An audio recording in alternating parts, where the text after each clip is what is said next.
Good morning mga mate. Meron pa akong i-share sa inyo sa araw na to. Pampalipas oras po lamang. Lalo na kung hindi pa po oras ang trabaho nyo, hindi kayo makatulog. Pwede po tayo magpalipas ng merong libangan. Yung nakakalibang po na at pwede po natin magamit sa ating libangan mga mate or sa pagpatari. Tulad po nito mate. Ayan. May nabili po ako na bedsheet. Ito po bedsheet. Hindi ko naman ginagamit kasi medyo magaspang pala mga mit. Medyo magaspang. Kaya ayaw kong gamitin, mainit sa katawan ito. Ngayon mga mit, para hindi po masayang, may gagawin po tayo dito mga mit para hindi masayang. Kasi yung mga nakikita ko mga mit na gumagawa po ng mga pang-commercial na leather boots ay halos ganito po yung itsura ng mga tilang ginagamit nila. Tsaka ito mukhang mas maganda eh. Kaya ang gagawin ko mga mate, i-share ko po sa inyo kung paano pa po ito para pwedeng magamit. Kasi kung may stock lang, kasi ayaw ko rin gamitin dahil mainit po ito na pangsapin sa kama. Medyo makapal siya. Gagawin po natin itong leather boots mga mate, gamit sa pagkatari. Panoorin nyo na lang po mga mate. Sa mga hindi pa po nakapag-subscribe mga mate, subscribe nyo lang po at saka please share na lang po. Okay? Umpisahan ko na po mga mate. Para kung wala po kayong ginagawa at hindi pa oras ang trabaho nyo, kung nasa ibang bansa kayo, OFW, kung wala pa yung oras ng trabaho nyo at hindi pa kayo inaantok, pwede po kayong maglibang. Pwede pong, kung meron po kayong ganitong tila, na hindi nyo naman gagamitin i-recycle po natin. Okay mga mate?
Yan mga mate, gagawa po tayo na pang-commercial na leather boots po. Ganito lang ang technique niyan mga mate.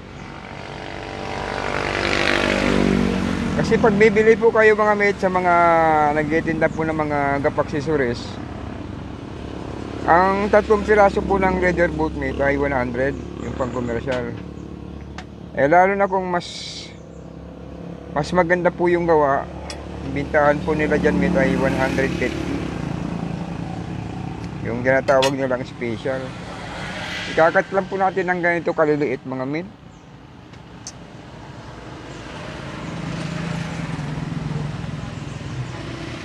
Ito pong unang gupit lang natin ay pwede na po tayo makabuo nito ng 4 na pirasong leather boot mate.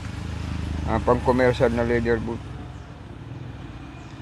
Sa unang mga vlog ko po, na-share ko na po sa inyo yung paggawa po ng leather talaga, leather boots po talaga, yung balat po talaga.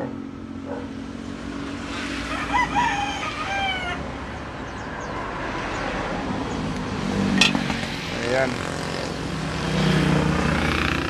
So, ito naman na susunod natin gagawin mga mate ay kukuha po tayo ng yung pangkalso, yung gawa sa kawayan mga mate.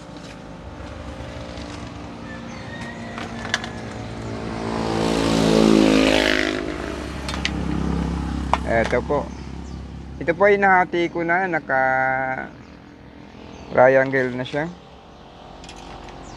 Ito po yung pambutas natin mga mate. Pero meron po tayo dito na naka-ready na. Ayan. Naka-ready na po.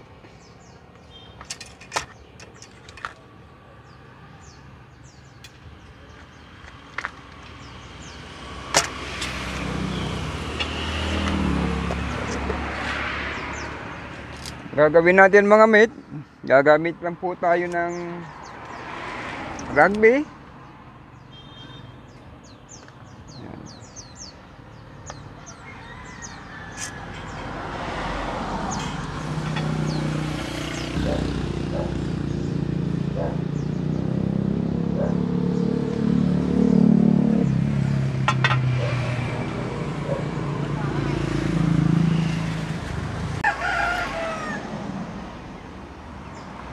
Ngayon mga mate, kapag sa tingin nyo po ay medyo tuyo na po yung in-apply natin na rugby, pwede na po nating ipwesto itong kalso ng ating leather boots. Lagyan po uli natin ng panibagong rugby, yung double coating. Ay hintayin po natin na medyo matuyo para sigurado pong makapit.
Ayan mga mate,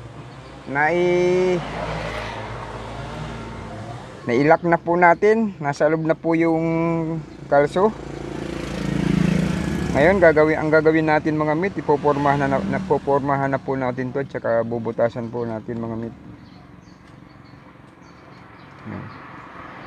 Dikit na talaga.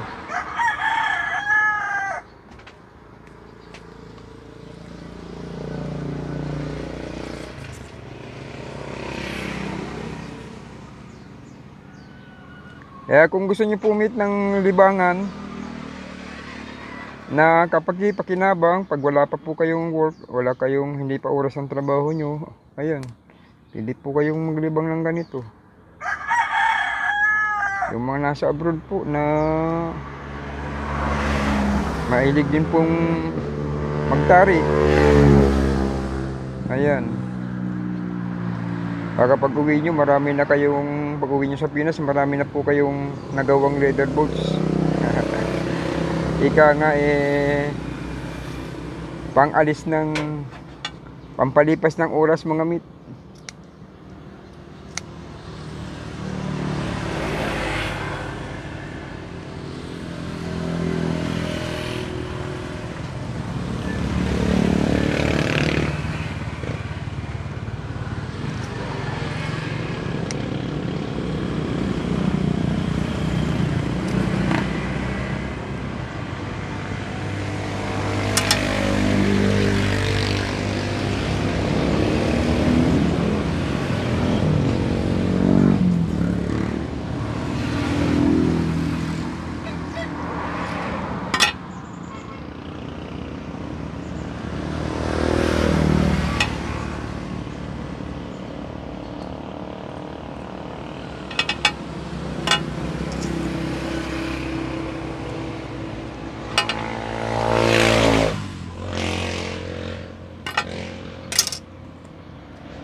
Mga mate, pasensya na, muntik ko nang makalimutan.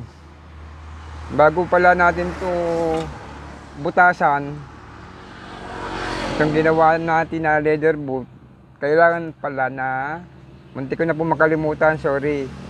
Kailangan po muna nating lagyan ng double sided tape. Yan. Bago po tayo magbutas. Ito po, dahil po apat yung ginawa ko ngayon. Ayan. Ganito lang pong teknik niyan. Ayan.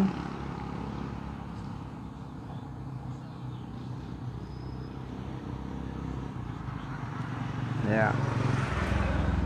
Idikit muna natin dito mate sa double sided tape, isa-isa. Itong apat na ginawa natin na commercial leather boots. Kaya tinawag kong commercial leather boots mate kasi ganito po yung mga binibinta po sa mga poultry supply at sabungan. Ganito po yun mga mate. Gawa po sa tila. Pero tayo po, gumagawa po tayo ng gawa sa balat. Kagaya po nito, ito po ay purong balat ito. Yan. Balat po ito mga mate, pure leather.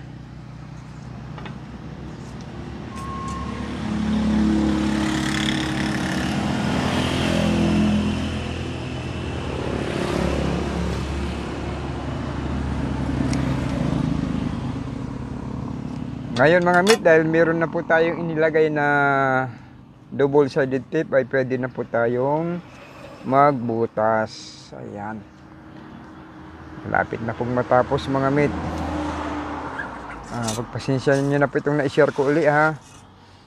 Marami na po ako na-share na tungkol po sa paggawa ng leather boots. Pero po sa mga iba't ibang paraan naman po yun. Iba't ibang tila. Tulad dito, yung bedsheet ay pwede pala natin gawing leather boots kung ayaw mong gamitin. Sayang naman po. Hindi po natin i-recycle para po mapakinabangan pa natin mga mate. Lalo na kung yung mga kababayan natin na malayo po sa pamilya, ayan, meron po silang inibangan. Ito na mga mate. Bubutasan na po natin yung ating ginawang leather boots. Then, magsalalagay po tayo ng sapin. Ito po yung pambutas natin mga mate. Maglalagay tayo ng sapin na papel. Ayan.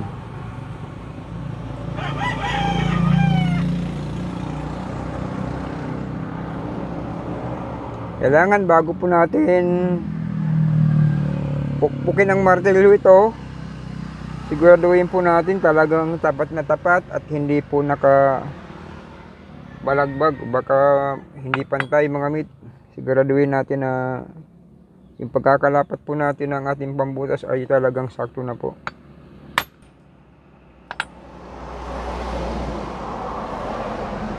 Ayan mga mate, nabutasan na po natin mate, sakto naman. Ngayon, ikakat na po natin to.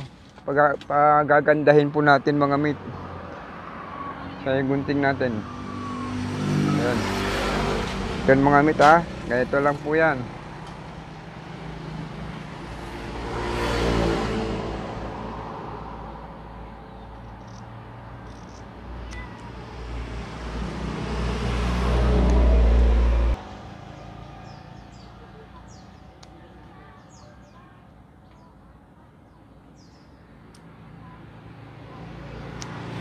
Ayan mga mate, nakagawa na po tayo ng isa. Napakadali lang mate, simple lang. Ayan. Okay. Paalam na po at maraming salamat. Ingat po kayo lagi mga mate.